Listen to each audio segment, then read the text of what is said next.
Perfect मुंडा काटिबा मुंडा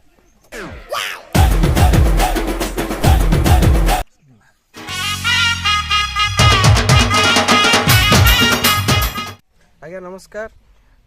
आपण जानी बहुत दिन है आमर वीडियो आपण पोस्ट हो पारिनी किसी कारण आम वीडियो बंद करूँ तो ये आउ थे आम स्टार्ट करूँ जहाँ थिला से करूँ किसी नुआ शैली रे। मोर जी पार्टनर आप देखिं मोहन भाई सी बहुत थर मत कहले कौन कह समय हो जहाँ हो पुणी आम करवा आमर देसी जिनस गुड़ाक जो गुड़ाक लोप पाई ही आम देखा लोक को मुझे ठीक अच्छे बहुत बढ़िया जिनसटा आपण भल पाइबा आशीर्वाद दरकार। आज्ञा नमस्कार। चलतु आम मिस्टर रंजन भाई की देसी स्टाइल आम जो गाँ स्टाइल गाँव जो कांजी हो से आम मिस्टर रंजन भाई की बनई खुआवा जहाँ बर्तमान पनीपरिया अच्छी चलतु काटिबा। देखो ये भंडा अच्छी पियाज संढा अच्छी तापर बैगण अच्छी सारू अच्छी टमाटो अच्छी से मूला अच्छी देसी स्टाइल सब सामग्री जिनस चलतु काटिबा चलतु काटिबा। हाँ सारू भल सारूटे है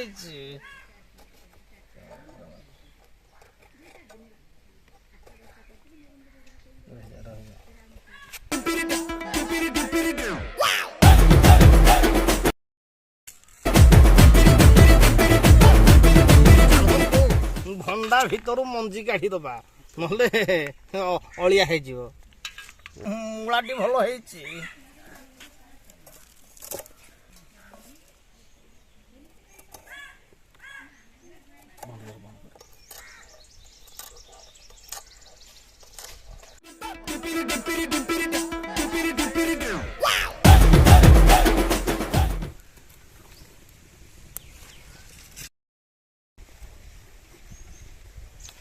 वर्तमान चुली रे पानी बसिला चलो तबे पेज ढालिबा अल्प टिके पेज दबा चलतु किसी आंबिली तोराणी दबा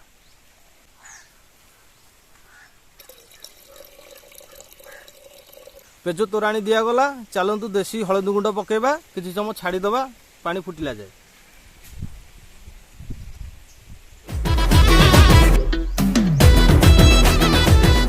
पानी फुटी गला चलतु भी परिबा पकेबा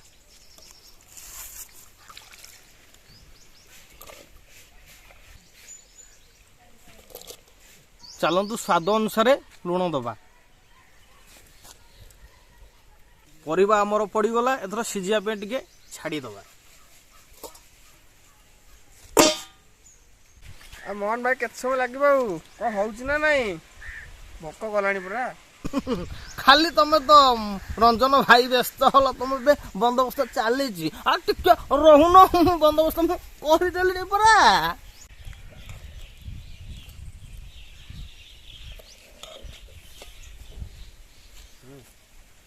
परिबा अधा सीझी गलानी चलतु पकेबा टमाटो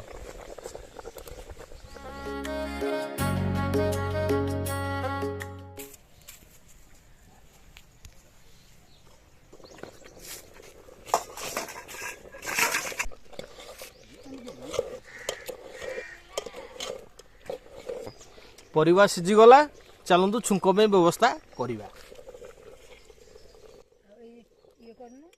कांजी फुटण दबा थर देखो सामग्री कौन कौन निया रसुण निहाई शुखला लंका निहाई भृषंग पत्र निहाई पंचु फुटण निहाई गोटे बढ़िया पागर गोटे छुंक दबा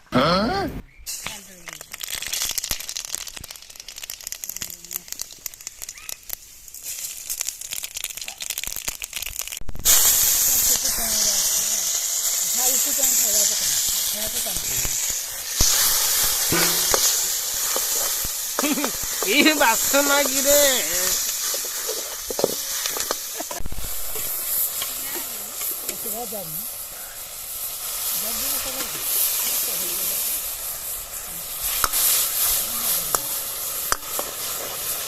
पूरा तो घाटी देवी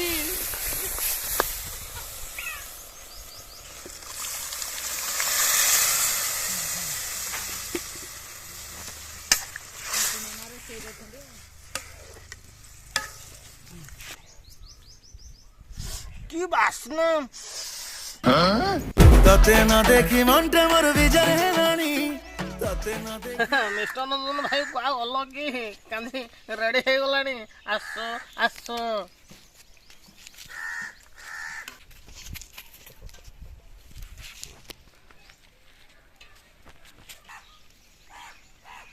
ଏଥର ଟେଷ୍ଟ କରନ୍ତୁ କାଞ୍ଜିଟା କେମିତି ଲାଗୁଛି। ଯାହା ହଉ ବହୁତ ଦିନ ପରେ ଆମର ମୋହନ ଭାଇ ମୋତେ ଆଜି ଗାଉଁଲି ଷ୍ଟାଇଲ ଆମର ଦେଶୀ ଖାଇବା କାଞ୍ଜି ଟେଷ୍ଟ କରେଇବେ।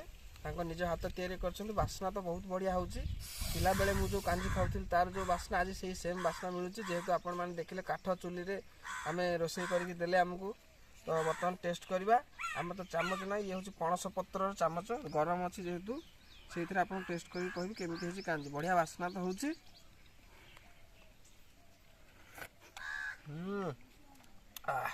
ବହୁତ ବଢ଼ିଆ। ବାସି ତୋରାଣୀରେ ପଡ଼ିଛି ଯେଉଁ ଟିକେ ଆମ୍ବିଳି ଲାଗୁଛି। ପେଜ ପଡ଼ିଛି, ତାର ବହଳା ଅଂଶଟା ଅଛି।